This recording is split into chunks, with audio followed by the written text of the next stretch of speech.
Hello friends, geography करेंगे lesson class 7th की SCERT book है। ठीक है, और ये किसके लिए? बिहार शिक्षक भर्ती के लिए। तो हम लोग जियोग्राफी करेंगे। जियोग्राफी में जितने भी चैप्टर हैं SCERT बेस्ड सारे क्वेश्चंस देखेंगे और उसमें वेरी वेरी इंपॉर्टेंट है। ये आज की क्लास जो है क्लास 7 से लिया गया है। जियोग्राफी में भूगोल होता है। तो देखिए यहाँ पे चैप्टर 1 अगर मैं बात करूँ, पहले मैं क्लास क्लियर हो गया। तो चैप्टर 1 आपका पृथ्वी के अंदर ताक झांक का नाम है। चैप्टर का नाम क्या है? पृथ्वी के अंदर ताक झांक का नाम। यहाँ पे चैप्टर का नाम है पृथ्वी की तीन परतों के नाम लिखो। क्वेश्चन नंबर फर्स्ट पूछा गया है। तो कौन कौन से 3 परत हैं? तो पृथ्वी की तीनों परतों के नाम निम्नलिखित हैं। पहले आपका भूपटल आता है जिसे सियाल कहा जाता है। ठीक है, जिसे सियाल कहा जाता है। सेकेंड आपका जो होता है, अच्छा भूपट किसका बना होता है? तो सिलिकॉन प्लस एल्युमिनियम का बना होता है। अगर पूछा जाता है कि भूपट या सियाल किसका बना होता है? सिलिकॉन या एल्युमिनियम। मेटल या सीमा होता है जो, तो ये आपका एक रहता है मेटल। उसके बाद चलते हैं हम, थर्ड वाला आपका आता है कोड़ या नीफे बोलते हैं। ठीक है, जिसे हम कोड़ या नीफे बोलते हैं। तो ये आपके पृथ्वी के 3 परतों के नाम हैं। और ये नीफे, ठीक है, ये निकिल प्लस किसका बना होता है? निकिल का और एल्युमिनियम का ये बना होता है। उसके बाद देखिए यहाँ पे ये हो गया ना, नीफे में होता है। पूछा गया नीफे में क्या होता है, तो अभी मैं आपको बताई हूँ कि नीफे में क्या होता है। तो 4 ऑप्शन दिए गए। ठीक, नीफे में क्या होता है? 4 यहाँ पे लिख दे। नीफे में आपके ये तीसरी होती है परत। तो ये आपका लोहा होता है। ठीक है, लोहा होता है, निकिल और लोहा होता है उसमें। उसके बाद आगे चलते हैं नेक्स्ट क्वेश्चन की तरफ। भूपट्टी में ऊपरी हिस्सा कहलाता है। पूछा गया कि जो भूपट्टी है उसका ऊपरी हिस्सा क्या कहलाता है? तो 3 परत होते हैं। 4 ऑप्शन दिए गए। सियाल दिया गया है, सीमा दिया गया है, परत दिया गया है और आपका मेटल दिया गया है। ठीक है, तो जो पहली परत होती है उसको सियाल कहते हैं। दूसरी परत को आपको यहाँ पे क्या कहते हैं? सीमा कहते हैं। और तीसरी परत को आपका दूसरी परत को मेटल और तीसरी परत को सीमा। तो यहाँ पे सियाल A is the correct answer, क वाला। ठीक है, सियाल राइट आंसर होगा आपका क। उसके बाद आगे चलेंगे हम। सियाल, सीमा और नीफे परती में पहचान कर किसने की? ठीक है, तो पूछा गया है कि सियाल और सीमा और नीफे की पहचान किसने किया? तो यहाँ पे 4 ऑप्शन दिए गए। ऑप्शन ए इसका अगर मैं बात करूँ तो रजेरा ने। ठीक है, रजेरा ए इज़ द राइट आंसर होगा। उसके बाद हम आगे चलेंगे।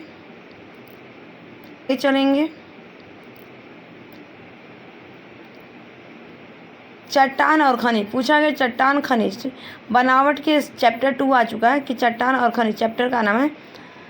बनावट के आधार पर चट्टान 3 प्रकार के होती है। ठीक है, बनावट के आधार पर चट्टान हमारे कितने 3 होती है। एक आग्नेय चट्टान होती है। ठीक है, कितने होते हैं? 3 होते हैं। एक आग्नेय चट्टान, एक अवसादी चट्टान और थर्ड वाला रूपांतरित चट्टान होता है। आग्नेय चट्टान जो होता है ना, जो पृथ्वी के अंदर ज्वालामुखी आती है, वो चट्टान क्या होती है? जो लावा निकल के ठंडा होती है वो आग्नेय चट्टान कहलाती है। ठीक है, अवसादी चट्टान जो क्या होती है? जिसमें पेड़ पौधे, जब पृथ्वी के अंदर लावा ज्वालामुखी आती है तो वो लावा क्या करती है? पेड़ पौधे को अपने तरह क्या करती है? उसको माने पूरा भ्रष्ट कर देती है, समाप्त कर देती है। तो उसे अवसादी चट्टान कहा जाता है। और जो आग्नेय चट्टान और अवसादी चट्टान से बने होते हैं उनको हम रूपांतरित चट्टान कहते हैं। ठीक है, चलते हैं देखते हैं इनसे क्वेश्चन रिलेटेड क्या क्या है। ठीक, तो देखिए जो चट्टान ज्वालामुखी से निकल, यहाँ पे 1 मिनट दिखाती हूँ मैं आपको। जो चट्टान ज्वालामुखी से निकलने वाले लावा ठंडा होने से बनती है उसे हम क्या बोलते हैं यहाँ पे? तो आग्नेय चट्टान कहलाते हैं। जिन चट्टानों के परत में पाई जाती है उन्हें हम क्या कहते हैं? तो जिन चट्टानों के परत में पाए जाए परतदार चट्टान कहते हैं। सेकेंड वाला का हो जाएगा। और ज्वालामुखी से निकला गर्म पदार्थ जो होता है वो लावा कहलाता है। अत्यधिक ताप एवं दबाव के कारण चट्टानों में लक्षण बदले जाते हैं। ठीक है, तो किसके कारण बदले जाते हैं? यहाँ पे ताप हो जाएगा फोर्थ में, और एवं जो दिया गया दबाव। ठीक है, तो फिल इन द ब्लैंक्स। पहले में आपका आग्नेय, दूसरे में आपका परतदार भर जाएगा और थर्ड में ज्वालामुखी से निकला वो क्या कहलाता है? लावा कहलाता है। अत्यधिक ताप एवं दबाव के कारण चट्टानों के लक्षण बदले जाते हैं। ठीक है, यहाँ तक आपको क्लियर हुआ है। यहाँ पे देख लीजिए आंसर दे आग्नेय, परतदार, लावा, ताप, दाब। ठीक है, उसके बाद चलते हैं जानवरों, वनस्पतियों और सूक्ष्म जीवों के 1 मिनट जानवरों, वनस्पतियों, सूक्ष्म जीवों के अवशेष किस प्रकार की चट्टानों में पाए जाते हैं? तो जैसे आग्नेय चट्टान तो होगा नहीं क्योंकि ठंडा हो जाते हैं। सेकेंड वाला अवसादी चट्टान, देखिए अवसादी जो चट्टान होती है जब उनके अंदर, पृथ्वी के अंदर ज्वालामुखी होती है और उस जब वो लावा निकलता है तो उसमें क्या करती है, जानवर पत्तियों को क्या करते हैं, अवशेष कर लेते हैं, अपने तरह ऑब्जर्व कर लेते हैं उसको, ठीक है, पूरा भ्रष्ट कर देते हैं, नाश कर देते हैं, तो अवसादी चट्टान कहलाएंगे। ठीक है, B is the correct answer होगा। उसके बाद चलेंगे नेक्स्ट क्वेश्चन की तरफ। कौन सा चट्टान सबसे अधिक शक्ति का स्रोत है? तो पूछा गया यहाँ पे कौन सा चट्टान सबसे अधिक चट्टान दिया है, बी दिया गया आपका अवसादी चट्टान हो जाएगा। ठीक है, यहाँ पे राइट आंसर दिखा देती हूँ, अवसादी चट्टान। ठीक है, B is the correct answer होगा। अभी मैं आंसर दिखाई हूँ। उसके बाद चलते हैं नेक्स्ट क्वेश्चन की तरफ। ऊपर भी अवसादी होगा, नीचे भी अवसादी होगा। ठीक है, दोनों का सेम उत्तर है। धरातल के औषधिक भाग पर किस चट्टान का विस्तार है? ठीक, तो 4 ऑप्शन दिए गए, पूछा गया किस चट्टान का आपका है, तो अवसादी चट्टान, B is the correct answer इसका भी होगा। उसके बाद नेक्स्ट क्वेश्चन तरफ बढ़ेंगे। ठीक है, अब चैप्टर 3 और 4 आ चुका है। पृथ्वी की सतह के ऊपर की ओर जाने पर सांस लेना कठिन होता है क्योंकि, ठीक है, तो जब हम पृथ्वी से ऊपर जाते हैं तो सांस लेना क्यों हमें कठिन हो जाता है? वातावरण में कार्बन डाइऑक्साइड की मात्रा बढ़ जाती है या वातावरण में ऑक्सीजन की मात्रा बढ़ जाती है? बिल्कुल नहीं। वातावरण में नाइट्रोजन की मात्रा कम? बिल्कुल नहीं। तो राइट आंसर अगर मैं बात करूँ तो वातावरण में ऑक्सीजन की मात्रा क्या होता है, कम हो जाती है। ठीक है, तो यहाँ पे पूछा गया है कि जब हम पृथ्वी से की सतह से ऊपर जाते हैं तो क्यों हमारी सांसें जो होती है कम हो जाती है? तो घ वाला राइट आंसर हो जाएगा। ऑक्सीजन की मात्रा क्या होती है, कम होने लगती है। जैसे जैसे हम ऊपर जाते हैं वैसे क्या होती है, ऑक्सीजन की मात्रा कम होती है। ठीक है, पहले कौन सा भाग होता है? ठीक है, यहाँ पे पूछा गया है। तो जल का सतह, फिर पूछा गया आपका स्मल का बन जाना सतह, पर्वतीय भाग। ठीक है, भाग पूछा गया कि पहले कौन सा भाग यहाँ पे होता है, गर्म भाग पूछा गया। ठीक है, तो स्थल का भाग जो होगा आपका ना यहाँ पे हो जाएगा बी।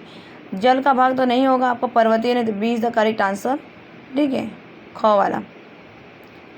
वायुमंडल में ऑक्सीजन की मात्रा पूछी गई। बहुत बार ये क्वेश्चन पूछा जाता है कि वायुमंडल में ऑक्सीजन की मात्रा कितनी होती है। यहाँ पे 20 से लेके आपका 9.9, ठीक है, 20 से लेके आपका 9 तो ठीक है, इसमें अगर राइट है तो इसका राइट आंसर गो वाला। ठीक है, उसके बाद वायुमंडल की सबसे पहली परत पूछा गया कि वायुमंडल की सबसे पहली परत कौन सी है?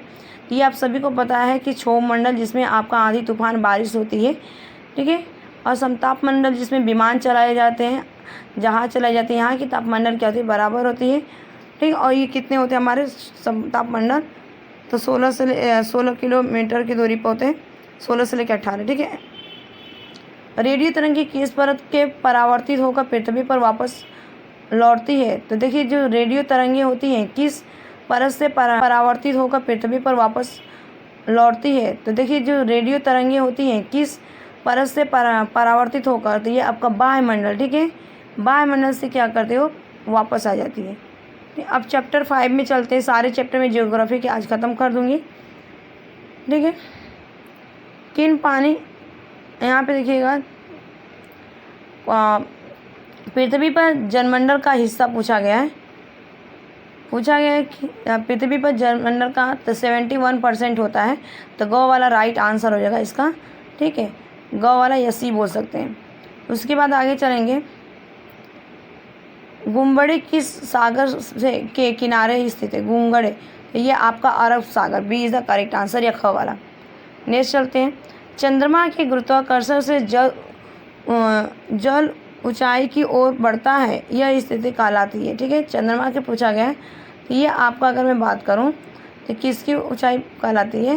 तो राइट आंसर यहाँ पे ज्वार हो जाएगा, ख वाला। ठीक है, ज्वार भाटा।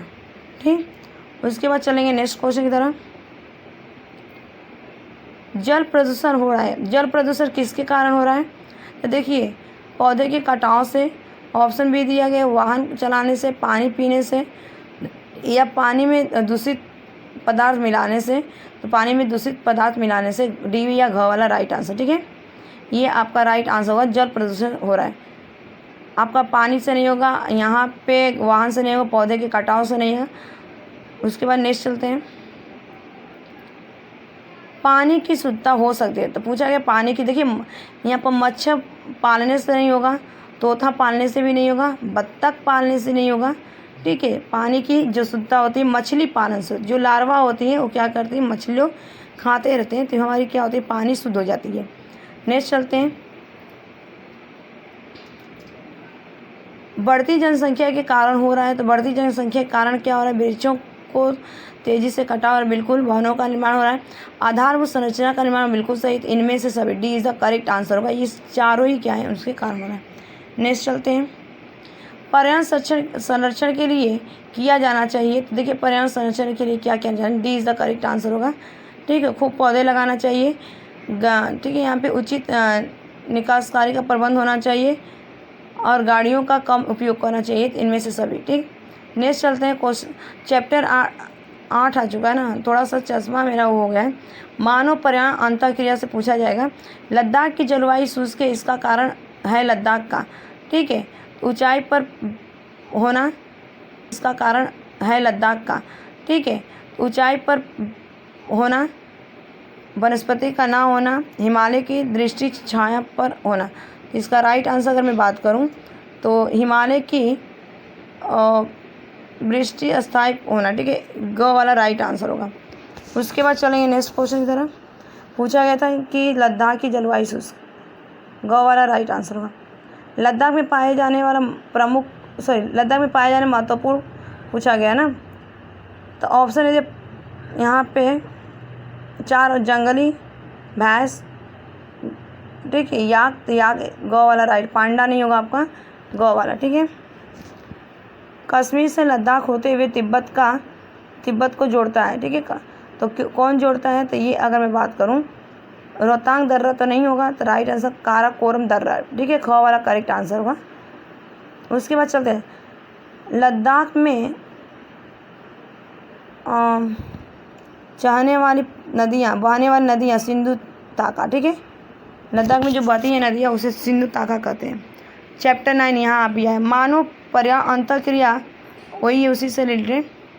ठीक है, थार का रेगिस्तान फैला है। पूछा गया थार का रेगिस्तान कहाँ तक फैला है, इसका राइट आंसर अगर मैं बात करूँ तो गुजरात, राजस्थान। ठीक है, ख वाला राइट आंसर होगा। उसके बाद चलेंगे नेक्स्ट, साफा कहते हैं। देखिए साफा किसे कहते हैं, सफाई वाले कपड़े को नहीं कहते हैं यहाँ पे। ठीक है, सिर पर बांधने वाली पगड़ी हो जाएगा। ठीक है, ग वाला राइट आंसर होगा। सिर पर बांधने वाली पगड़ी जो आप लोग का राजस्थान में बांधते हैं ना, उनको हम क्या बोलते हैं, साफा कहते हैं। जो राजस्थानी होंगे उनके पता होगा। ठीक है, क्या बोलते हैं, साफा कहते हैं। जो राजस्थानी होंगे उनके पता होगा। ठीक है, थार प्रदेश में पाए जाने वाले यहाँ पे खनिज पूछा गया है। तो जो थार प्रदेश में पाए जाने वाले खनिज हैं, तो संगमरमर, जिप्सम हो जाएगा, ग वाला। ठीक है, नस्ली स्थान का अर्थ है, पूछा गया नस्लियान का अर्थ क्या है, तो यहाँ पे 4 ऑप्शन दिए गए। यहाँ पे ठंड हो जाएगा आपका सलायु का क्षेत्र। ठीक है, लवायु का। उसके बाद आगे चलते, चैप्टर 10 आ चुका आपका, चैप्टर 10 आ चुका, वही है बिहार के पूरब में। पूछा गया कि बिहार के पूरब में क्या है, तो आप सभी को पता है कि बिहार के पूरब में पश्चिम है। ठीक है, पश्चिम बंगाल हो जाएगा, तो राइट आंसर इसका पश्चिम बंगाल, क वाला करेक्ट आंसर होगा पश्चिम बंगाल। ठीक है, उसके बाद नेक्स्ट पढ़ेंगे हम क्वेश्चन के, मधुबनी पेंटिंग जुड़ी है। तो मधुबनी पेंटिंग किससे जुड़ी है, तो मगध क्षेत्र ने, अंश क्षेत्र ने, ये आपका मिथिला क्षेत्र, घ वाला right answer, D is the correct answer. Jamalpur है, जमालपुर से पूछा गया जमालपुर से क्या है, तो इसका राइट आंसर की अगर मैं बात करूं तो राइट आंसर रेलवे मार्ग हो जाएगा। ठीक है, रेलवे कार्यशाला हो जाएगा, घ वाला रेलवे कार्यशाला हो जाएगा। तो ये आपके कुछ क्वेश्चन है। आई होप की वीडियो पसंद आएगी। Thanks for watching this video. Bye bye, take care, have